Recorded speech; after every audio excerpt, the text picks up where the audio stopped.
Assalamualaikum warahmatullahi wabarakatuh. Hai teman-teman, bertemu lagi dengan Arifah di sini. Nah, di video kali ini saya akan membahas mengenai pembelajaran edutainment. Nah, apa itu edutainment? Simak baik-baik materinya ya. Oke, yang pertama kita akan memasuki materi konsep dasar edutainment. Nah, edutainment sendiri diambil dari dua kata, yaitu education yang berarti pendidikan, entertainment yang berarti hiburan.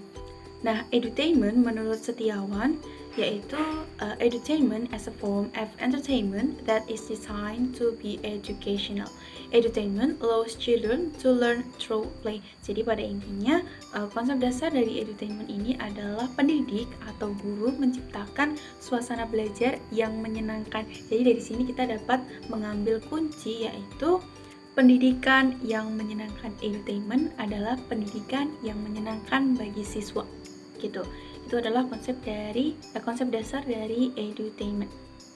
Kemudian yang kedua yaitu prinsip dari edutainment. Yang pertama yaitu menjembatani proses belajar dan proses mengajar yang diharapkan dapat meningkatkan hasil belajar siswa.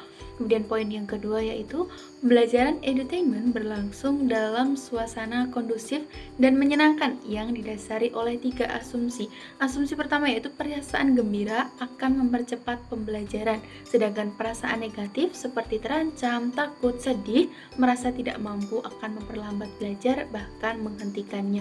Jadi asumsi ini harus diperhatikan dalam pembelajaran edutainment. Kemudian poin yang kedua, jika seseorang menggunakan potensi nalar dan emosinya secara jitu, maka akan menghasilkan lompatan prestasi belajar.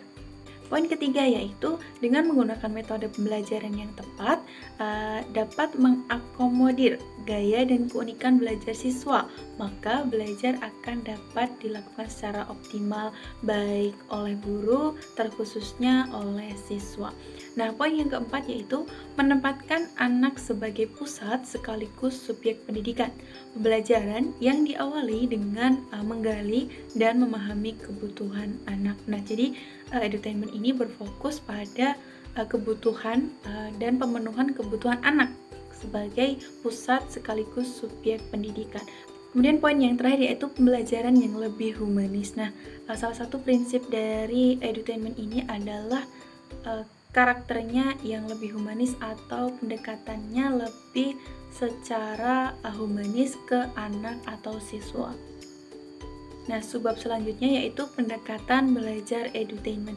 Nah, di sini ada yang disebut SAVI yang terdiri dari somatik, auditory, visual, dan intelektual.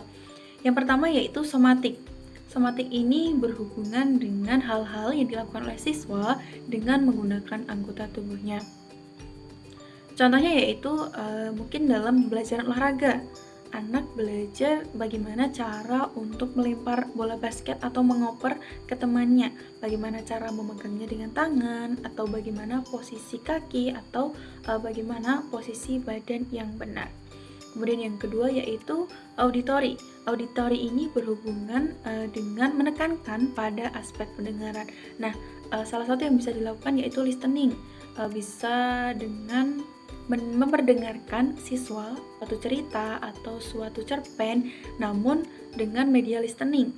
Nah, dari listening itu siswa dapat memfokuskan pusat perhatiannya ke pendengarannya atau telinganya, apa yang dia dengar, kemudian apa yang ingin disampaikan dari apa yang dia dengar itu. Nah, setelah auditory kita ada visual. Visual ini menekankan pada indera penglihatan. Nah, di sini bisa dengan pengamatan gambar atau pengamatan suatu objek oleh siswa. Kemudian yang terakhir yaitu intelektual. Intelektual ini menekankan pada indera penalaran. Nah, siswa di sini diajak untuk berlogika atau menalar sesuatu. Setelah pendekatan SAVI, ada aplikasi dari edutainment. Nah, di sini ada dua, yaitu yang dilakukan secara outdoor atau di luar ruangan, dan ada yang indoor atau di dalam ruangan. Nah, untuk alat permainan edukatif outdoor, biasanya siswa belajar dan mengamati lingkungan sekitar. Nah, di sini dicontohkan ada siswa yang sedang mengamati sebuah tanaman. Nah, tanaman itu nantinya akan dicatat, mungkin jenis daunnya seperti apa, tangkainya jenisnya seperti apa. Nah, nanti bisa tanaman tersebut dikategorikan ke dalam tanaman jenis apa, mungkin tanaman jenis paku ataupun yang lainnya.